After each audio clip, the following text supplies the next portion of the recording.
đăng tầm miên chăn mà mong ôn ao từ thơ từ nào pe vô bắt tay từ tinh nhà vẫn hộp cho chụp tam la này hai miên mong ôn na khá đôi nhôm ao từ phơ từ nào pe vô pe ngay á chụp tinh nhà vẫn hộp vậy như tư bỏ hộp là bỏ phật cái năng ở đây chạy khóa tê đôi nghe này chẳng á bong sấy nhôm hay năng nhôm nằm kia từ liền tia câu từ liền khang khai cái bọt hai phụ dân từng pi đang thở phơ từ nào tư từng pe vô mong và hai chị bầm vậy nằm kia thơ từ nào tư từ xa từ pe ngay năng nằm kia chọn là vô từ tinh nhà vẫn nấp xa hay ở bạn này phụ nhôm tinh năng cư sa ta bạn này thời do mà pra ក្នុងសឡនបងស្រីខ្ញុំហើយសិតតាវ៉ាន់សំខាន់ហ្មងអញ្ចឹងមានតែពេលយប់ទេដែលយើងអាចឆ្លៀតតលេងនៅស្រុកកណើតបងស្រីខ្ញុំហើយនឹងក្មួយរបស់ខ្ញុំនៅនឹងហើយនាំគ្នាធ្វើដំណើរពេលយប់នោះអត់ចេះខ្វះទេរបស់ហូបហូបកដោមាត់ពេលជិះឡានអីចឹងទៅហើយបងខ្ញុំគាត់ទិញបានខ្នោជាមួយនឹងក្រូចខ្លុង2 3នេះអូយមែនឆ្ងាញ់ណាបងប្អូន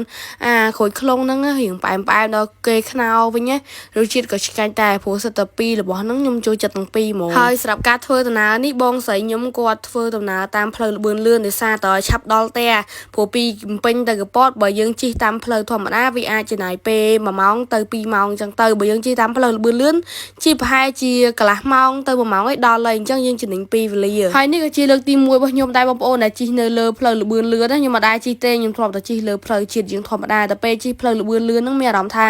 ប្លែកម្យ៉ាងដោយសារតើយើងមានការស្ទះចរាចរណ៍អីទេបើយើងជិះតាមផ្លូវធម្មតាមានស្ទះចរាចរណ៍ហើយប៉ុន្តែបើផ្លូវលឿននេះអត់មានស្ទះចរាចរណ៍ទេយើងអាចជិះបានមកសេរីហើយពីអ្នកបងប្អូនខ្ញុំជិះឡានបានប្រហែលជា1ម៉ោងបានមកដល់ផ្ទះហើយបងប្អូនខ្ញុំមកដល់ផ្ទះដំបូងហ្នឹងមកដល់ប្រហែលគឺ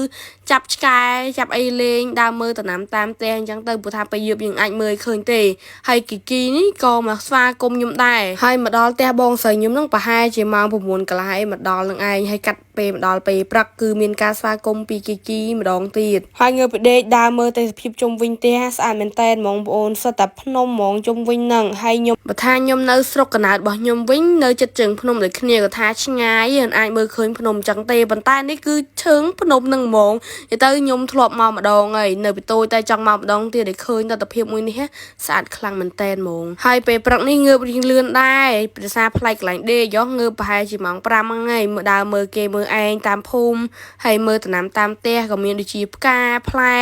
ឈើដូចជាចម្ពូស្វាយអញ្ចឹងទៅអូយច្រើនមែនតើហ្មងបើចម្ពូនេះអាចហូបបានហើយអូយឆ្ងាញ់តំណាំពេញផ្ទះហ្មងបងស្រីខ្ញុំតែខ្ញុំកោតខ្លួនឯងមកដល់ដំបងអត់មានចាប់អារម្មណ៍អីទេខ្ញុំចាប់អារម្មណ៍ធម្មជាតិនៅតាមជុំវិញផ្ទះក៏ដូចជាតំណាំនៅតាមផ្ទះបងស្រីខ្ញុំដែរអូយល្អបងប្អូនធម្មជាតិមានប្រើថ្នាំទេដាំនិយាយទៅដាំអត់មានប្រើថ្នាំអីទេយើងដាំធម្មជាតិហើយឃើញចម្ពូល្អពេកទ្រាំចិត្តមិនបានក៏បេះមួយយកហូបហ្មងទៅហើយហូបមកមានជូរទេផ្អែមណាស់ឆ្ងាញ់មែនតើហើយតំណាំរបស់គាត់មានស្វាយគ្រប់ប្រភេទបងមានស្វាយកែវល្មៀតមានស្វាយប៉ោមហើយស្វាយផ្សេងទៀតខ្ញុំអត់ស្គាល់ឈ្មោះទេចម្ពូក៏ដូចជា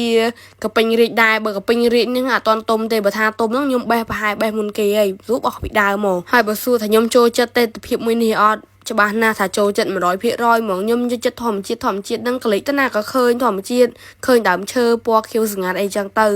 ហើយផ្លែស្វាយមានតំណាំគ្រប់ប្រភេទអីចឹងអូយក្តីសុខរបស់ខ្ញុំពេញបឹបហ្មងហើយវីដេអូរបស់ខ្ញុំក៏មានតែប៉ុណ្្នឹងទេចាំជួបខ្ញុំឡានអ៊ីនៅវីដេអូក្រោយទៀតបាយ